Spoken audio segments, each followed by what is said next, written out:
কারণ তুমি জানো যে ভোট হলে তোমার অস্তিত্ব থাকবে না। তুমি ভোটকে এত ভয় পাও, নির্বাচনকে এত ভয় পাও। সরকারের একজন অ্যাডভাইজার, উপদেষ্টা, যাকে আপনার মন্ত্রী আছে রিজওয়ান আহমেদ, মহিলা মন্ত্রী আছে না, যে আপনার ওই পরিবেশ সে বলছে, আপনারা নিশ্চয় লক্ষ্য করছেন যে কয়েকদিন আগে যে সনদ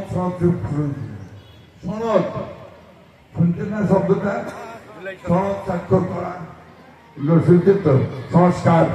সাউথ টাউনে হোক আপনার স্বপ্নের আবাসন, শতভাগ রেডি প্লট, সাথে সাথেই সাফ কাবলা রেজিস্ট্রি। আমাদের বেশিরভাগ ওই সংস্কার সনদ এগুলো তো বুঝে দিতে না, এটাই স্বাভাবিক। কিন্তু আমরা এই সরকারকে খুব পরিষ্কার করে বলে দিতে চাই যে দীর্ঘ 9 মাস আপনি যে সংস্কারের নাম করে সব রাজনৈতিক দলগুলোর সাথে কথাবার্তা বললেন এবং একটা একমত হলেন অনেকগুলো বিষয়ে, সেই একমত হওয়া বিষয়ের বাইরে আপনি কোনো কিছু যদি কায়েম চলে এই দেশের মানুষের উপর চাপাই দিতে চান, তার সব দায় দায়িত্ব আপনার মানুষটা গ্রহণ করবে না। আমরা যদি জোর করে এনে আমার পিয়ার চাপা দিবা চাই, পিয়ার বলেন না ভাই, বুঝেন নাকি?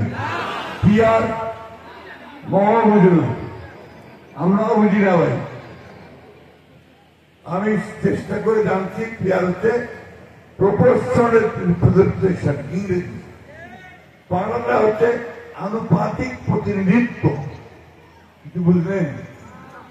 কিছু বুঝলি, সত্যি কথা বলছি। আমরা এটার সঙ্গে সম্পর্কিত নই, এটা আমরা চিনি না। আমরা দীর্ঘকাল 100 বছর ধরে ভোট দিয়ে আসতেছি। মোর এমপি ক্যান্ডিডেট একজন দাঁড়াবে, তাকে তার মার্কা দেখে আমি ভোট দিব, তাই না? এটা তো হয়ে আসছে। কেউ দাঁড়িপাল্লা, কাউ নৌকার, কাউ ধানের শীষ, তাই না? যাকে পছন্দ হবে তাকে ভোট দিব। ইমরান কাদের না, হবে না হয়। আমরা দলকে ভোট দিব এবং সেই দল ঠিক করবে কে এমপি হবে, কে এমপি হবে না। ধরেন আপনার এই সরকার মোট 100টা আসন আছে। 100টা আসনের মধ্যে এখন জামাতে ইসলাম পাইল শতকরা 30%, বিএনপি পাইল 40% ভোট, সব ভোট মিলায়। এখন জামাতে ইসলাম ঠিক করবে যে 30%-এর জন্য তারা কাকে কাকে প্রার্থী বানানো বা মনোনয়ন করে এমপি বানাবে। বিএনপি ঠিক করবে যে কারা কাকে এমপি বানাবে। অর্থাৎ আপনি ভোট দিবেন এখানে, ঢাকায় ঠিক হবে যে আপনি এমপি কে হবে। এটা হইল আপনি ভোট করতে আপনারা রাজি আছেন?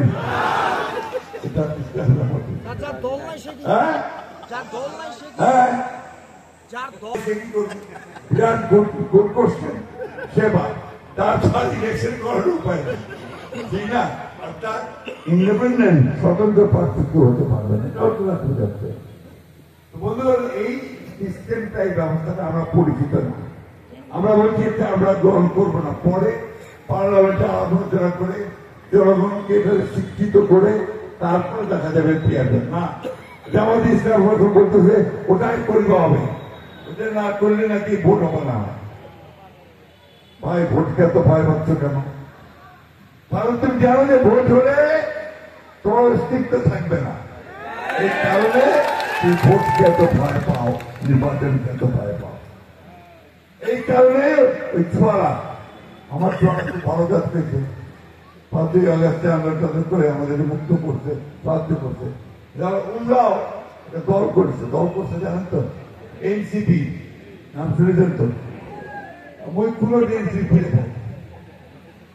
এনসিপি একটাও এই এলাকায় একটাও এনসিপি আছে? একটাও না। তাহলে কেন করে ভোট হবে? ভোটটা হবে কিভাবে? ওরা ধরো ভোটই পাবে না। ওই জন্য ওরা ওই তোমার সাথে শুনে রাখা হচ্ছে যে না, পিয়ারা দিবা হবে, সনদ করিবা হবে। এগুলো হচ্ছে ওই আপনার মানে শুধু বিভ্রান্ত করা, ভোট বুঝানো এবং আগের ব্যবস্থায় ফিরে যাওয়া।